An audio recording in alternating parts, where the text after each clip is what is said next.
my new soul state. Singing up in my head, lost up in my head, up in my head, lost. Do we really know the way the wind blows? Are we really safe around the shadows? Do we really know the way the wind blows? Are we really safe around the shadows?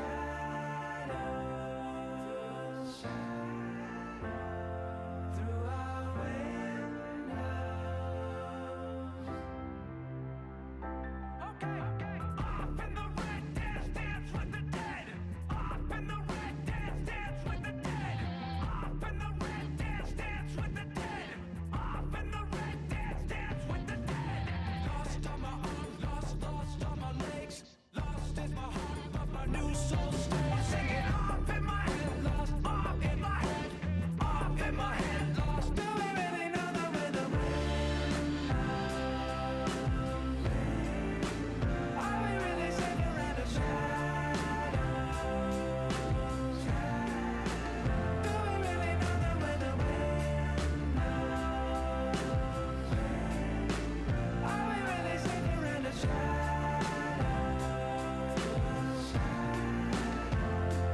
Through our windows.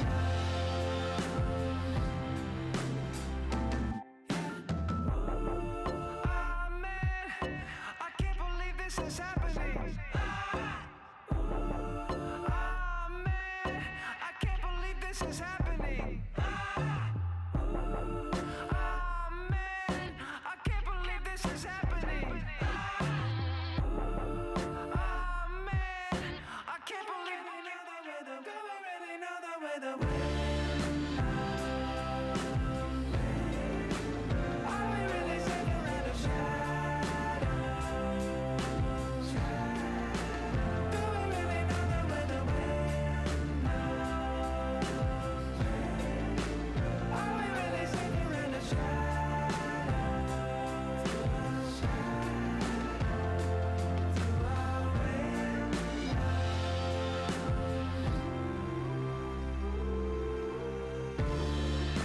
But I'm aware, and I don't care, and I'm aware, yeah. But I'm aware, and I don't care, and I'm aware,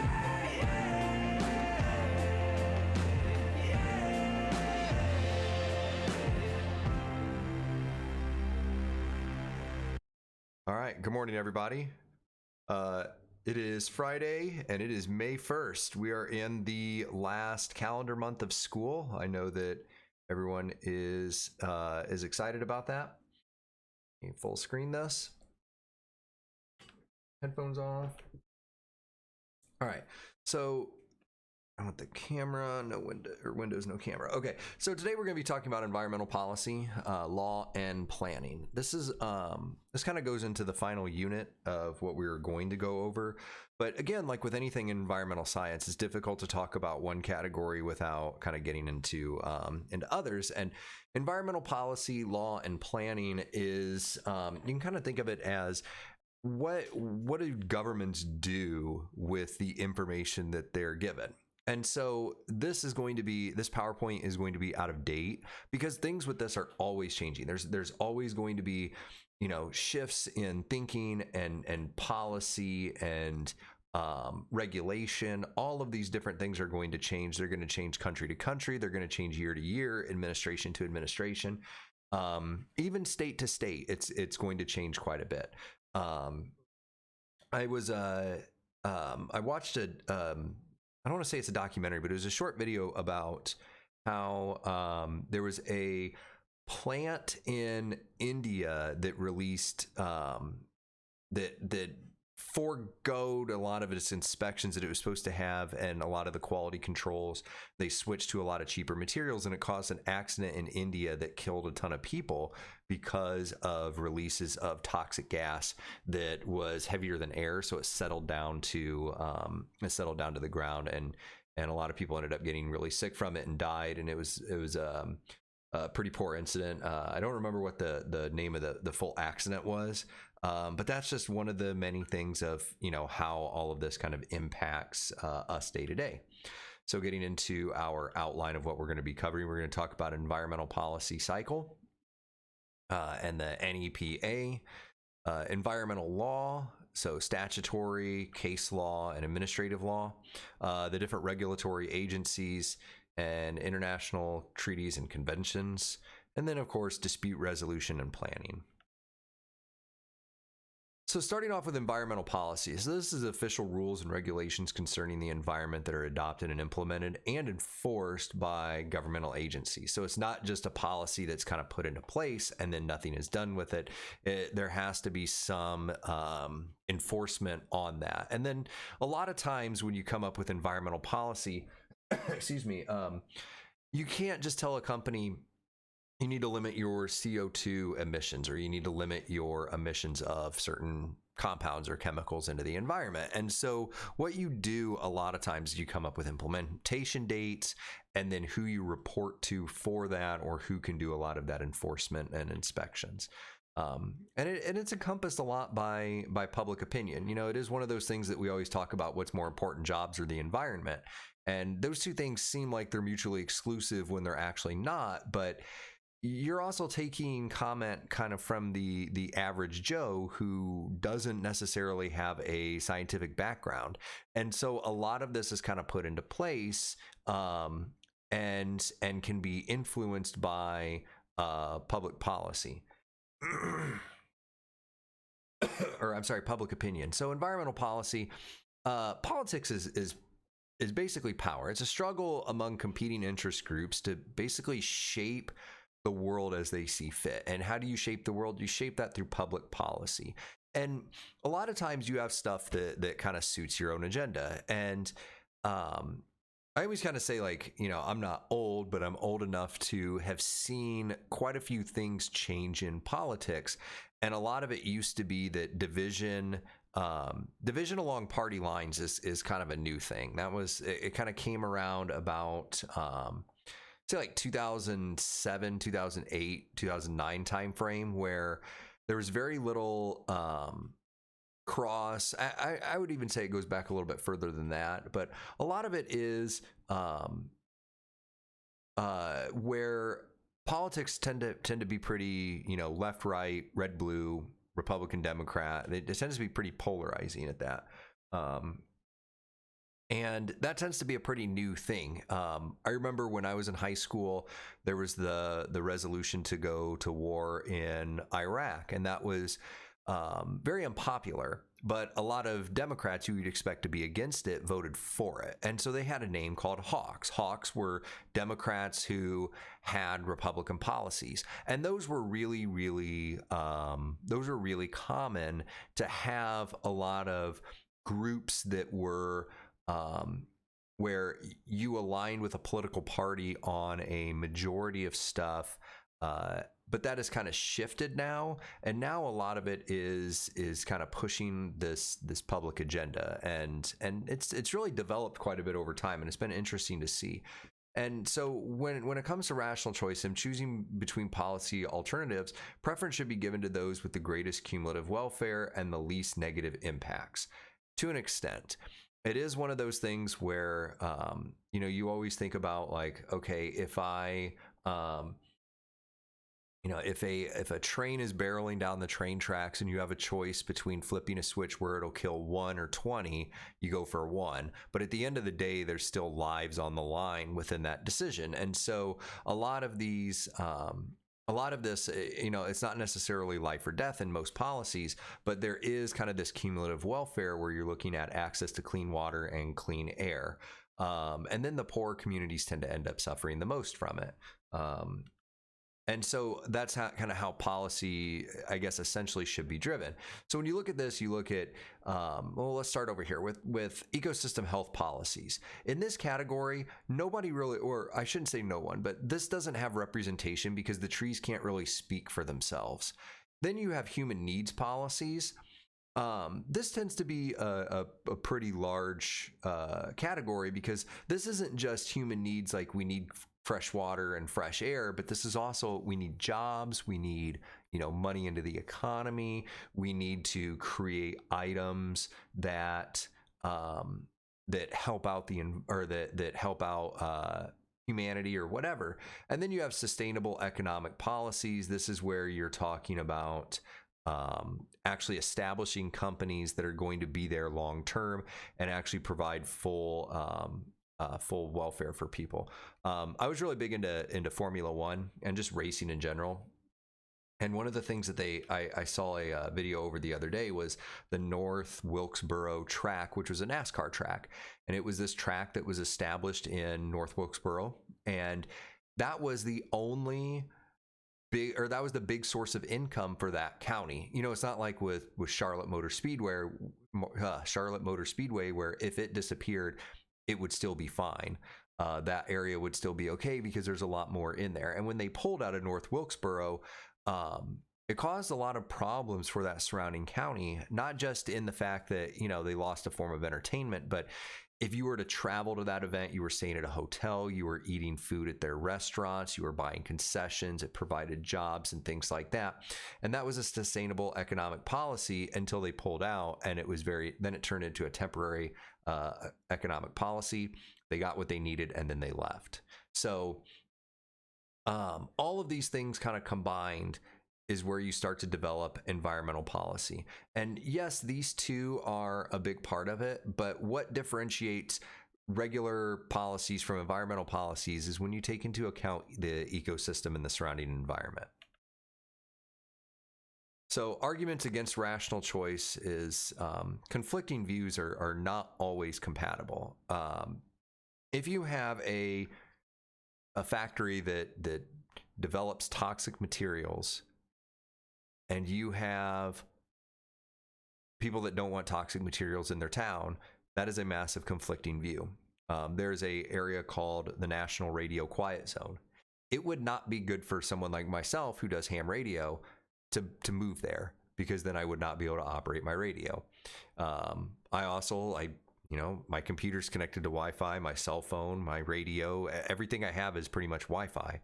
And so you can't have Wi-Fi routers. And there's a lot of things that kind of go against a lot of this stuff with these conflicting views. Few agreed upon broad social goals. All right. And I know it sounds really stupid, but even the argument about should we have clean water and clean air is something that is up for debate. Policymakers are not always motivated by societal goals, which is a lot of times they will vote against their own self-interests or vote against the self-interests of their constituents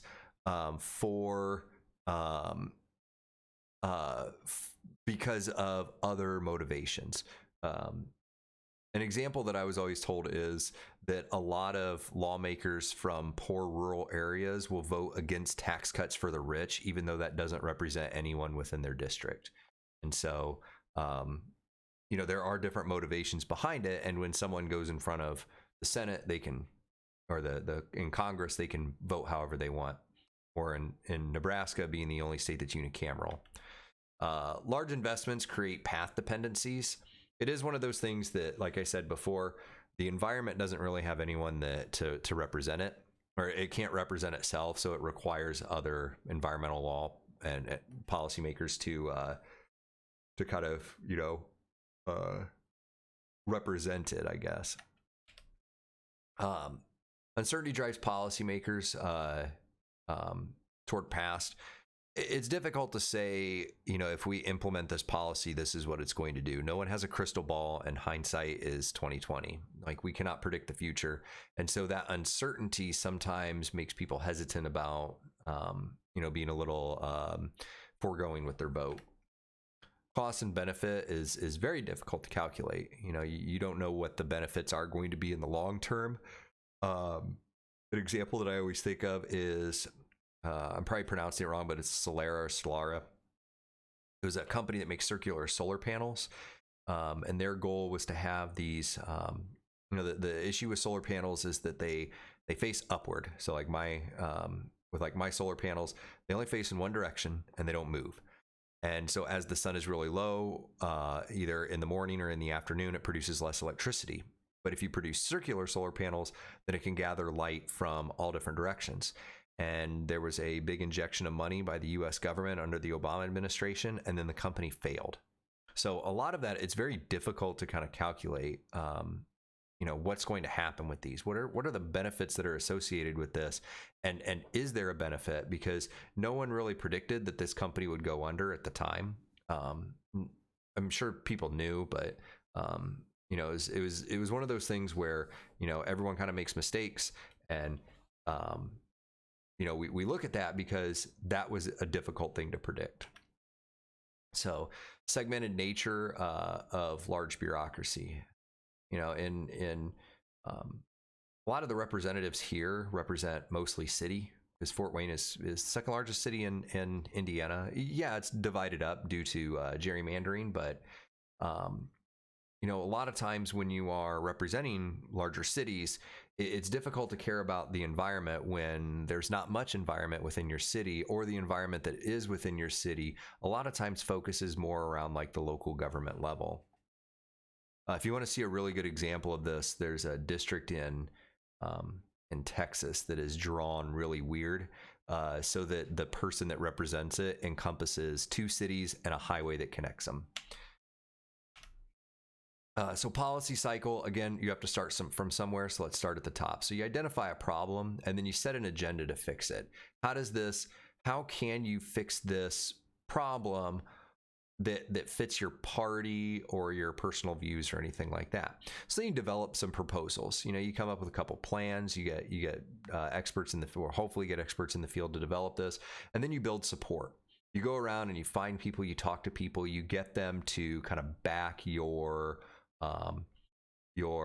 proposal, and then once you get enough of that, and it gets enough support that it can be enacted as a law, and then once it is, then you implement that as a policy, then you evaluate your results, and then you suggest changes. A lot of times these two parts are not demonstrated the greatest, but it is one of those things that, it is a learning process. For example, if we implement a law that says we only want to have, let's say 10 micrograms of chemical Y discharged into a river, and what we find out is that's way too much, then we can go back and tighten those regulations. But let's say it's like, oh, we want to have, only 10 micrograms discharged into the river, and then we find out that, like, okay, everything in the river is doing okay. They're not reacting to this thing. Maybe we can, make it 11 or 12, and that'll kind of ease some of the economic burden on that company. So sometimes these aren't exactly implemented correctly. So NEPA is the National Environmental Policy Act from 1970s, authorized Council of Environmental Quality as an oversight board, directs federal agencies to take environmental consequences into account during decision making. It requires an environmental impact statement for every federal project having significant environmental impact. If you ever read an EIS, it is extremely boring, and it talks about every little thing that could happen if a policy is put into effect. And that could be a green policy. For example, I read the EIS for a solar farm that was going to be erected in, I want to say in California, something like that. And it was probably the most boring thing ever. But you have to outline certain things, like how do you get that energy out of there? How is that buried cable going to affect it? What's going to happen with the reflectivity of that area? How is shading the ground going to affect the organisms that live there? And so it is very tedious work, but it is one of those things, like if I set up solar panels on my lawn here, I'm instantly going to be shading out a lot of the grasses and plants that are on my lawn. So environmental law is a body of rules, decisions, and actions concerning environmental quality, natural resources, and ecological sustainability. So statute law is a formal document enacted by a legislative branch declaring, commanding, and prohibiting something, while case law is derived from court decisions in both civil and criminal court. Probably one of the most famous things of case law is judicial review, which is basically saying that the Supreme Court can strike down a law if it feels that it's unconstitutional. And a lot of that is, most times, like when courts make decisions on stuff, they have to look at previous court decisions and then make decisions based off of that. And that's not always the case. We know that. But a lot of times whenever a court decision happens, you can, that can influence law, for instance, compared to statute law, where it's actually like in the books that says like, don't speed. And then there's administrative law. This arises from executive orders, administrative rules and regulations, and enforcement decisions in which statutes passed by the legislature are interpreted in specific applications or individual cases. So the big thing is kind of the executive order here. It seems really stupid, but one of the things that was an executive order was on gas pumps, there's like I don't know, it's like this rubber disc that's up near the handle, where the handle part kind of meets the spout that goes into your gas tank. That was reversed, where that regulation, gas stations no longer have to put that, or gas pump makers, I don't know what it is, they no longer have to put that device on gas pumps. So that would be an ease of regulations where it's like, okay, we no longer need this as policy. So statutory law, this involves legislative branch. So federal laws or statutes are enacted by Congress and must be signed by the president. This is basically, if you ever watched Schoolhouse Rock, how a bill becomes a law. After introducing, each bill is referred to a committee or subcommittee with jurisdiction over the issues for hearings and debate. And language is modified. Multiple bills may be combined, and then the overall bill is passed on to the full committee. This is how you see like education reform will have like an agricultural bill kind of slid in there. Like if you ever read through some policies, then all of a sudden it's like, why are we sitting here talking about education? And then they're talking about allowing farmers to dump more chemicals into streams. Like, why is this in this bill? And a lot of times that's where these bills are kind of combined and stuff like that. So once it gets into a committee, they look over it, they modify the bill a little bit. And then after that, it's referred to either the House or Senate. Each of those can modify the bill, and then it gets passed on to the president, and then we know how it goes from there. He either signs it into law, he vetoes it. If he vetoes it, it goes back to Congress.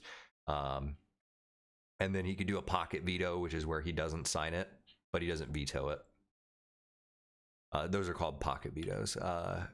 Legislative branch, bill succeeding a full committee is reported to full House or Senate on a floor debate. Amendments are proposed at each stage. The House and Senate versions are often different and must be sent to conference committees to meld differences. Bills go back to the House and Senate for confirmation, and then it's passed on to the president for signature. A really good example of this, I started watching a TV show called Designated Survivor, and while this is not the key plot of it, there is part near the end of season 1 where they're trying to get certain bills passed through the House and the Senate, and all of that stuff. Legislative riders. When legislators can't get enough votes to pass projects through regular channels, they'll often add authorizing amendments in unrelated funding bills. Let's say, for example, that I want, I'm a congressman, I'm representing Indiana, and I want to pass a bill that allows for farmers to have more of a say-so in how they, I want a logging company to have more of a say-so in how they dictate their prices. Not a very popular opinion, but let's say that's what I want to have implemented. I introduce a house into the bill, and I know that a lot of people are going to be like, no, this is dumb. Like, you're going to allow a logging agency to sell its stuff for whatever price it wants to. That's not a good thing, because prices on logging is set by the state. So then what I do is then I go and talk to somebody else. Like, hey, Representative Jones, I want to get this passed. What do you need passed? And it's like, well, I really need a bill. I want to have, there's a factory that wants to move into our area, but the way that land districting is set up, we can't have that done. And it's like, okay, then I will sponsor your bill if you help me out with mine. And then so there's this kind of exchange that happens where you add those together and add in amendments and stuff that kind of authorize these other fundings. And so even though they have nothing to do with each other, that's how you end up with like agricultural bills shoved in with educational bills. Ideally, riders are added onto strongly supported regulation. Why? Because you need it to pass. If you're going to add in more funding for something, you want to make sure that the original bill is going to pass. The president now has line item veto, basically saying like, well, I like this, but not this. Case laws in the judicial branch establishes environmental laws by ruling on constitutionality of statutes and interpreting their meanings. So this goes through the courts. U.S. is divided up into 96 federal court districts. These are actually, they have a lot more power than what you think.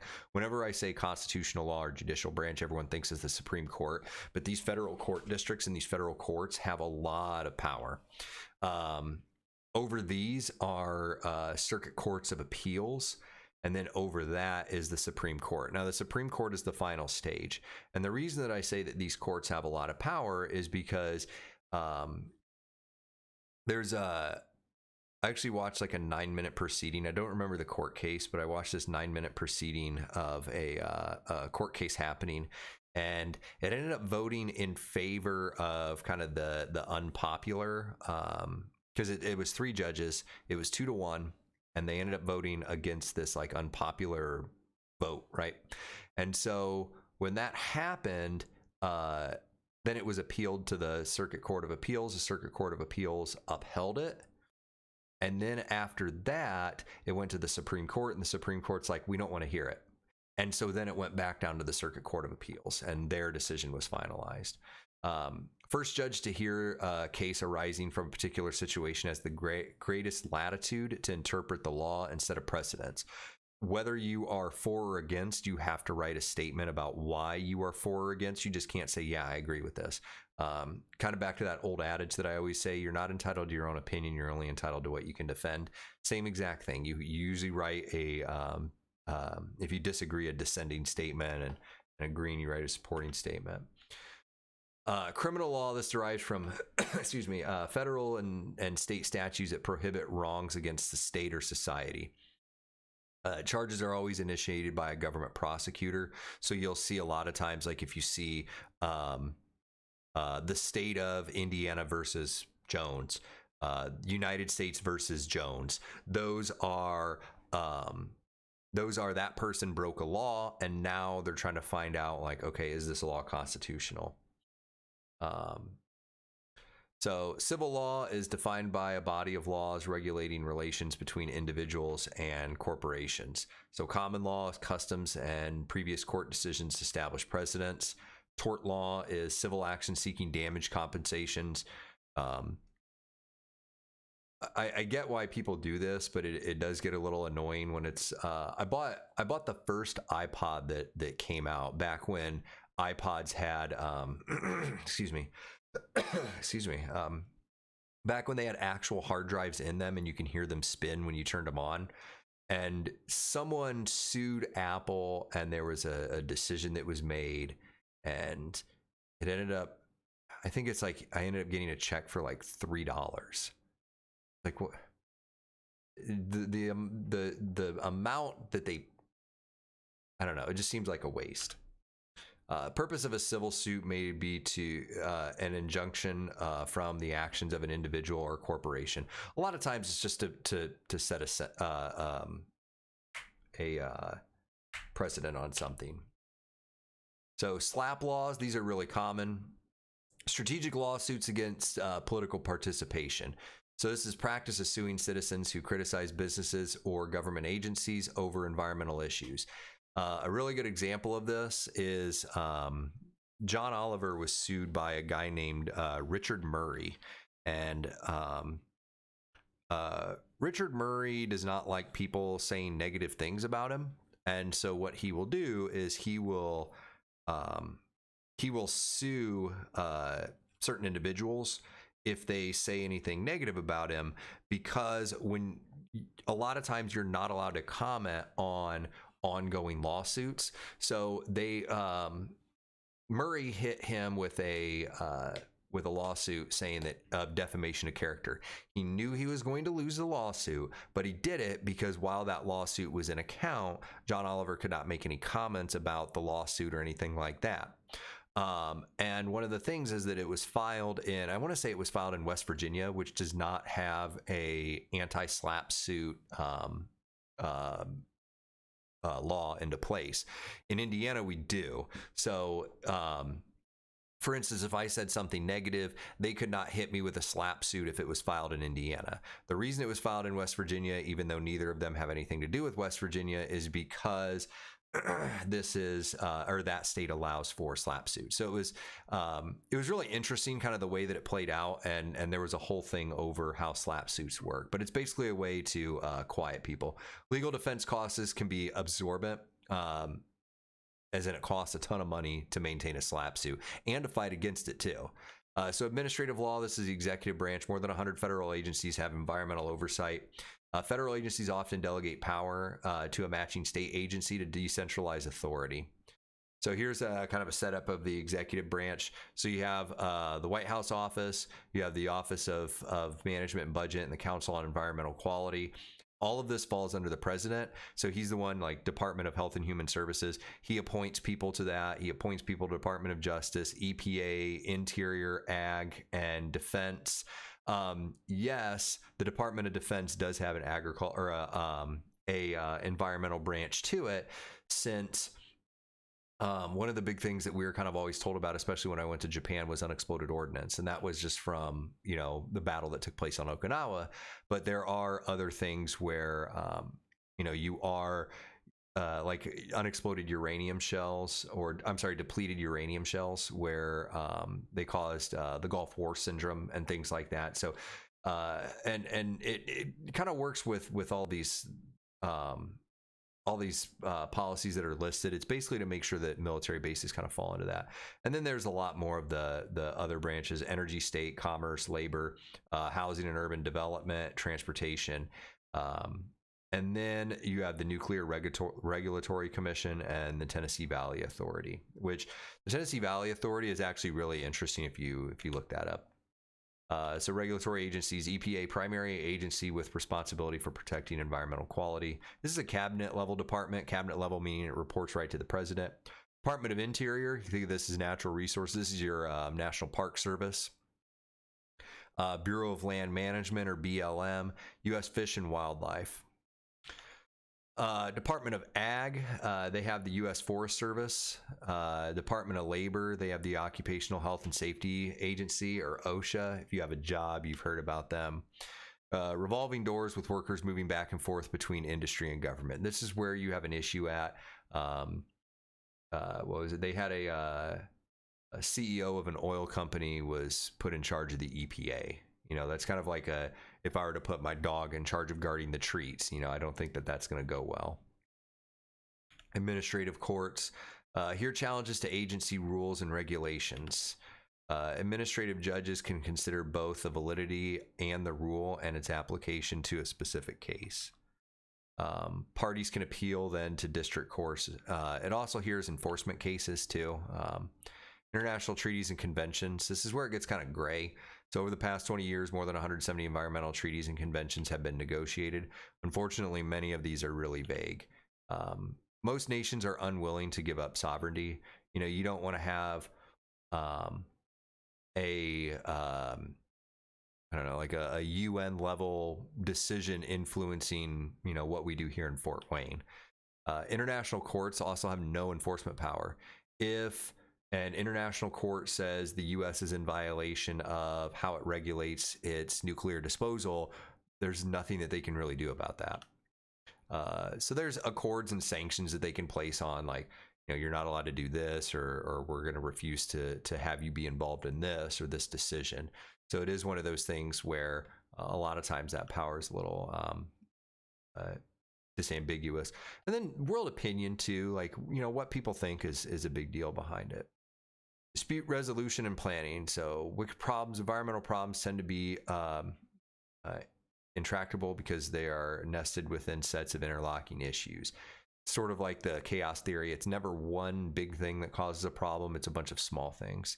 Often poor match between bearers of cost and bearers of benefit. So thinking about poor match between bearers of cost and bearers of benefit. With clean water, everyone kind of takes advantage of it, but who bears that cost? Well, the companies do when they have to dispose of their waste. And so that can cause some issues. Adaptive management, a solution approach designed to test clearly formulated hypothesis about actions being taken. This is that kind of that feedback step that I said that was a lot of times it was overlooked. And this is learning by doing, which does have its benefits because you gain experience, but at the same time, it does take a lot of time, and a lot of times it can result in failures. One of my favorite books is this book called Diver Down, and the book is designed to teach you lessons about what not to do when you're scuba diving. And those lessons are based on the fact of people that were killed or severely injured during diving accidents and what they did and how you could not do that.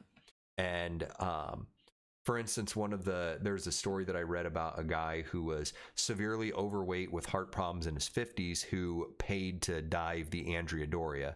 And as soon as he got all of his gear on, it was so much overexertion, he jumped into the water and then had a heart attack on the surface. So that is a lesson that, you know, if you are not in good physical conditions, maybe you shouldn't take on a dive that's known as the Mount Everest of scuba diving. And so a lot of times you learn through experience like that. So environmental decision making, again, going back to a flow chart on your why, you have complexity, so high complexity at the bottom, low at the top, and then alignment between costs and benefits, so the left being good, the right being bad. So if you have low complexity and a good alignment between your cost and benefit, these are pretty easy problems. But high complexity with poor cost benefit, you end up having a lot of these issues where someone is bearing the cost but not getting any of the benefit, or political or community consensus building. Is a step. Scientific research and education is when you have high complexity, and that takes a lot of time and money to put into because you need to have people that specialize in that in order to solve these problems, and that having a good alignment with cost benefit. So it takes some time to kind of discover this, but this is kind of the flow chart of how all that works out. Resilience in ecosystems and institutions. Most important characteristics of natural systems are their resilience or their ability to recover from a disturbance. We're kind of seeing that a little bit now with how pollution is being reduced and things like that because a lot of people aren't driving. Like, I haven't driven my car in a couple weeks. Like, it's been a while. And because of that, I'm not driving my car every day into work and then back home. I'm not driving to the store. I'm not doing all these other things that I normally would do. And so, and the same thing with other people too, where they're not driving, they're working from home. And because of that, you know, we're seeing that the amount of greenhouse gases being released has declined, and pollution levels are starting to decline. The ability to reorganize in creative and constructive ways. So we're seeing these ecosystems kind of pop up. Researchers are trying to manage ecological variables one factor at a time to less resilient ecosystems. Focus on solving a single problem, and that kind of plays a lot into issues with science in general. You know, a lot of times if it's not publishable, then you're not going to do the research, or you're not going to publish the research.